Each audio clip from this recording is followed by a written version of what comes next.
নিজেরা vermi compost তৈরি করে তা দিয়ে বস্তায় আদা চাষ করেছেন, আঙিনায় নিম গাছ লাগিয়ে গাছের গোড়ায় চুই ঝাল রোপণ করেছেন, সবজি খেতে জৈব বালাইনাশক, সেক্স ফেরোমন ফাঁদ ও হলুদ ফাঁদ ব্যবহার করেছেন। রান্নার আবর্জনাও জৈব সার উৎপাদনে ব্যবহার হচ্ছে। কৃষি অফিসার স্যার এসে আমাদের প্রথমে ধারণা দিল। ধারণা দেওয়ার পরে ওনারা কিছু অভিজ্ঞ শ্রমিক নিয়ে আসলো। ওনাদের সাথে আমরা নিজেরা শ্রম দিয়ে ৫-৫-১০টা বেড তৈরি করছি।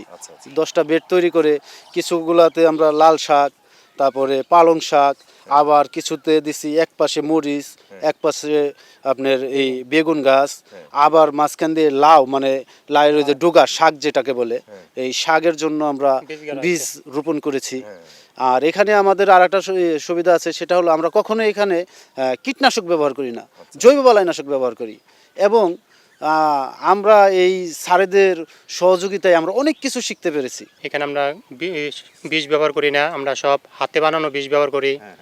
এর কারণে আমাকে এখানে সব আছে, আমাকে এটা ভার্মি কম্পোস্ট আছে, আমাকে কোলেস্টর দিছে এবং চুইঝাল গাছ দিছে, নিম গাছ দিছে। এর কারণে আমরা জৈব গ্রাম বলি এটারে।